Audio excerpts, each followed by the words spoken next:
आरशात स्वतःकडे बघताना तुम्हाला असं जाणवतंय का की माझा चेहरा इतका काळा का पडत चाललेला आहे? काही दिवसांपूर्वी तर स्किन अगदी छान फ्रेश दिसत होती आणि आताच ही अशी एकदम डल, अनइव्हन आणि थकलेली का वाटतेय? मग आपण लगेच fairness cream, bleach, instant glow देणारे काही प्रॉडक्ट्स हे शोधायला लागतो आणि मग कितीही प्रॉडक्ट्स वापरले तरीही ग्लो मात्र परत येत नाही. पण समस्या ही फक्त वरून स्किनवर नसते, तर ती शरीरातून आतून तयार झालेली असते आणि त्यामुळे मग चेहरा जो काळा पडलेला आहे हा लगेचच कव्हर होत नाही.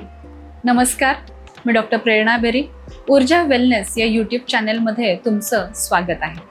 तर आज आपण समजून घेऊयात की टॅन हा नेमका काय असतो, आयुर्वेद त्याच्याकडे कशा पद्धतीने बघतो आणि खरंच 7 दिवसात तुमची स्किन ही पुन्हा ग्लो होऊ शकते का. माझ्याकडे एक मुलगी आली, साधारणतः एक 30 वय असेल तिचं, आणि तिची तक्रार होती की डॉक्टर मी खूप स्किन केअर करते पण माझा चेहरा हा सतत डल दिसतोय. आणि खरंच ह्या पेशंटनी खूप महागडे प्रॉडक्ट्स हे वापरले होते, वेगवेगळे फेस पॅक वापरले होते, पण फरक जसा पाहिजे तसा अजिबात दिसत नव्हता. मग मी तिची पूर्ण हिस्ट्री घेतली. म्हणजे लक्षात घ्या की फक्त चेहरा हा विषय आहे किंवा चेहऱ्याची स्किन ही काळी पडलेली आहे, जास्त टॅन झालेली आहे, पण तरीही मी तिची पूर्ण हिस्ट्री घेतली. मग यामध्ये ती सकाळपासून रात्रीपर्यंत काय काय खाते, तिची लाईफस्टाईल ही कशी आहे, पाण्याचं प्रमाण हे किती आहे, झोप किती आहे, ह्या सगळ्या गोष्टी जेव्हा मी विचारल्या तेव्हा लक्षात आलं की हिचं पाणी हे कमी प्यायलं जातं, झोप सुद्धा कमी होते, स्ट्रेस लेवल ही खूप जास्त आहे आणि उन्हाचं एक्सपोजर सुद्धा हे थोड्याफार प्रमाणात आहे. म्हणजे उन्हाचं एक्सपोजर हे फार नसूनही तिचे स्किन ही टॅन होतीये, काळी पडतीये. हे सगळ्यात जास्त महत्त्वाचं. म्हणजेच इथे लक्षात घेतलं पाहिजे की फक्त सन एक्सपोजर हे एकमेव कारण नसतं तुमची स्किन टॅन होण्यामागे, तर तुम्ही आतून काय काय घेताय, तुमचे लाईफस्टाईल काय आहे, यावर तुमचं स्किनचं टॅनिंग हे ठरत असतं. म्हणजे समस्या ही फक्त स्किनवर नव्हती, तर ती तिच्या लाईफस्टाईलमध्ये होती. आणि मग इथे होलिस्टिक अप्रोच हाच महत्त्वाचा ठरतो. तर आधी समजून घेऊ टॅन म्हणजे नेमकं काय. जेव्हा स्किनवर सतत हा सूर्यप्रकाश पडत असतो आणि विशेषतः UV रेज, तेव्हा शरीर स्वतःला प्रोटेक्ट करण्यासाठी म्हणून मेलॅनिन हे वाढवतं. आणि मेलॅनिन म्हणजेच स्किनचं एक नॅचरल प्रोटेक्शन पिगमेंट आहे. म्हणजेच टॅनिंग हा शरीराचा प्रोटेक्टिव्ह रिस्पॉन्स आहे. उलट शरीर आपल्याला वाचवण्याचा प्रयत्न करत असतं. पण जेव्हा हीट, पोल्युशन, स्ट्रेस, डिहायड्रेशन, झोप कमी, जंक फूड, त्यानंतर अजून जास्त सन एक्सपोजर हे जेव्हा वाढतं तेव्हा हा प्रोटेक्शन मेकॅनिझम जे आहे हे जास्त प्रमाणात दिसून येतं. आयुर्वेदानुसार याचा संबंध आपण पित्त आणि वाताशी हा लावू शकतो. कारण हे जेव्हा वाढतात तेव्हा त्वचा ही जास्त काळवंडली जाते, सेन्सिटिव्ह होते, बर्निंग, पिगमेंटेशन ह्या गोष्टी ह्या आपल्याला दिसून येतात. आणि मग अशा वेळी पुन्हा फक्त क्रीम लावून हे भागणार नाहीये, तर आपल्याला आपल्या शरीरामध्ये आतून काम करणं सुद्धा खूप गरजेचं आहे. सगळ्यात महत्त्वाचं, जेव्हा आपल्याला काही सौंदर्य समस्या ह्या दिसतात तेव्हा तो आपल्या शरीराचं एक रिफ्लेक्शन असतं. म्हणजे आपल्या आतमध्ये जे काही बदल, जे काही बिघाड हे झालेले आहेत त्याचं लक्षणं ही आपल्याला आपल्या चेहऱ्यावर लगेच दिसून येतात. त्यामुळे सौंदर्य समस्यांचा आपण जेव्हा विचार करतो तेव्हा आतले बदल लक्षात घेणं सुद्धा गरजेचं आहे. त्यामुळे तुमची त्वचा ही शरीराच्या आतल्या संतुलनाचा आरसा मानली जाते. चेहऱ्यावर दिसणारा जो बदल आहे हा त्वचेचा नसून तो लाईफस्टाईलचा संदेश सुद्धा असू शकतो. आपण बहुतेक वेळा आपल्या त्वचेला ट्रीटमेंट देतो, पण स्किन ही आतून तयार होत असते. म्हणूनच आपल्याला इंटरनल ट्रीटमेंटची सुद्धा खूप गरज असते. जर हायड्रेशन नीट नसेल, झोप तुमची अपुरी असेल, ताणतणाव हा खूप जास्त असेल आणि तुमचं पचन सुद्धा बिघडलेलं असेल, तर त्याचा परिणाम हा लगेचच आपल्या त्वचेवर दिसून येतो. त्यामुळे योग्य प्रमाणात पाणी पिणे किंवा वेगवेगळे ज्यूसेस, फ्रूट्स हे पिणं हे खूप गरजेचं आहे. त्यामुळे आपली स्किन ही आतून ही रिपेअर होत असते. त्यानंतर सगळ्यात महत्त्वाचं म्हणजे तुमची झोप. झोपेमध्ये तुमची स्किन ही रिपेअर होत असते, त्यामुळे झोप ही अतिशय महत्त्वाची आहे. आणि ती सुद्धा सलग 7 ते 8 तासाची झोप समजा तुम्ही घेतली तर तुमची स्किन हे अगदी छान ग्लो होणार आहे. आपण ब्युटी स्लीप असं म्हणतोच ना.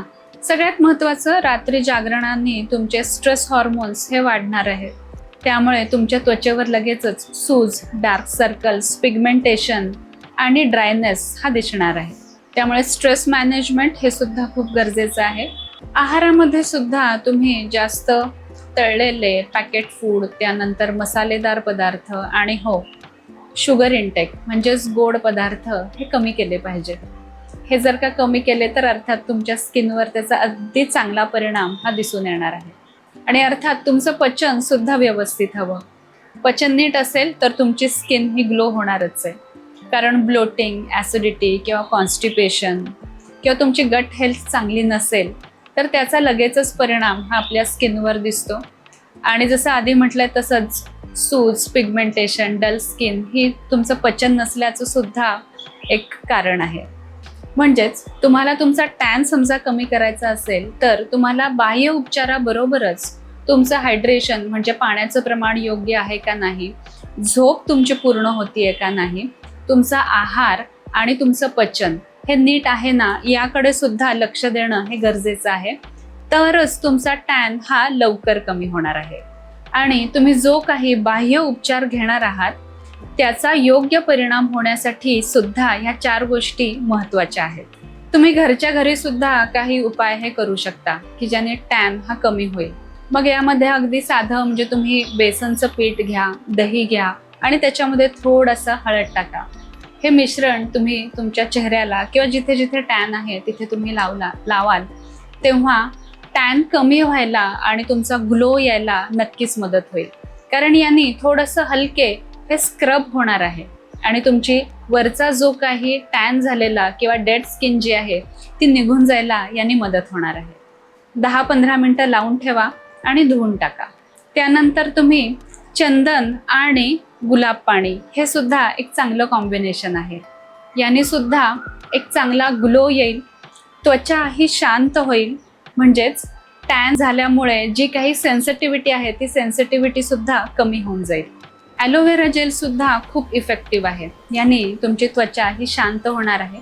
जी काही सूज किंवा इन्फ्लमेशन जे आहे हे कमी होणार आहे. कारण ॲलोव्हेरामध्ये किंवा कोरफडीमध्ये नॅचरलीच थंडावा देणारी घटकद्रव्ये असतात. त्यामुळे तुमच्या स्किनचा रेडनेस सुद्धा कमी होऊन टॅन हा लवकर कमी होणार आहे.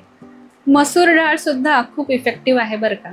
रात्रभर तुम्ही मसूर डाळ ही पाण्यामध्ये भिजत टाका. सकाळी त्याची पेस्ट दुधामध्ये किंवा साध्या पाण्यामध्ये ही तयार करा आणि हे तुम्ही स्क्रब म्हणून पूर्ण शरीरावर किंवा तुमच्या चेहऱ्यावर सुद्धा वापरू शकता. हलक्या हाताने स्क्रब करा आणि एक 10-15 मिनटं ठेवून धुवून टाका. याने सुद्धा तुमच्या स्किनला ग्लो यायला मदत होईल. पण एक गोष्ट लक्षात ठेवा, अनेक लोक काय करतात, टॅन आहे म्हणून खूप जास्त स्क्रबिंग करतात किंवा ब्लीच करतात किंवा दर 2-3 दिवसांनी वेगवेगळे प्रोडक्ट्स हे ट्राय करतात आणि त्यामुळे स्किन ही अजून डॅमेज होते किंवा आपण म्हणूया स्किन बॅरियर जे आहे हे कमजोर होतं. त्यामुळे तुमचा टॅन जरी असला तरी तुमच्यासाठी योग्य ट्रीटमेंट ही काय आहे हे समजून घेतलं पाहिजे आणि त्यानुसारच आपण काम केलं पाहिजे. पण तुमच्या स्किनसाठी योग्य काय आहे हे आधी समजून घेतलं पाहिजे आणि त्यानुसारच प्रोडक्ट्स हे वापरले गेले पाहिजे. म्हणजेच खूप जास्त स्क्रब करून टॅन लवकर कमी होणार आहे असं अजिबात नाही. त्यानंतर सगळ्यात महत्त्वाची गोष्ट की तुमच्या मैत्रिणीचा टॅन हा एखाद्या प्रोडक्टमुळे कमी झाला असेल तर तुमचाही टॅन त्याच प्रोडक्टमुळे कमी होईल असं नाही आहे. कारण एक सगळ्यात महत्त्वाची गोष्ट म्हणजे प्रत्येकाची स्किन ही वेगळी असते. एका व्यक्तीला सूट झालेली गोष्ट ही दुसऱ्याला सूट होईलच असं अजिबात नसतं आणि त्यामुळे काहीतरी नुकसान होण्याची शक्यता ही जास्त असते. त्यामुळे कोणतंही प्रॉडक्ट वापरताना त्याची पॅच टेस्ट करणं हे गरजेचं आहे. पॅच टेस्ट करूनच तुम्ही वापरा. त्यामुळे सगळ्यात महत्त्वाचं एकतर तुम्ही पॅच टेस्ट केली पाहिजे आणि दुसरं म्हणजे तुमच्या स्किनला काय सूट होणार आहे हे समजा तुम्ही तुमच्या डॉक्टरांना कन्सल्ट केलं तर नक्कीच तुम्हाला तुमच्या स्किनसाठी लवकर रिझल्ट हे मिळू शकतात. आजच्या या पूर्ण व्हिडिओमधून तुम्हाला हे समजलं असेल की टॅन कमी करण्यासाठी म्हणून फक्त तुम्ही वेगवेगळे स्क्रब किंवा क्रीम वापरून हे चालणार नाहीये, तर तुम्हाला तुमची लाईफस्टाईल सुद्धा चेंज करावी लागणार आहे. त्यानंतर हायड्रेशन म्हणजे पुरेसं पाणी, पुरेशी झोप, तुमचा आहार आणि स्ट्रेस मॅनेजमेंट आणि हो, पचन सुद्धा व्यवस्थित हवं. या सगळ्या गोष्टींचा समजा तुम्ही योग्य विचार केला तर तुमचा टॅन हा 7 दिवसात नक्कीच कमी होईल. तुम्ही आतापर्यंत तुमचा टॅन हा कसा मॅनेज केला आहे हे आम्हाला कमेंटमध्ये नक्की सांगा. आणि आजची माहिती तुम्हाला योग्य वाटतीये का ते सुद्धा आम्हाला कमेंटमध्ये सांगा. आणि अशाच सायंटिफिक व्हिडिओजसाठी चॅनेलला सबस्क्राईब करायला विसरू नका.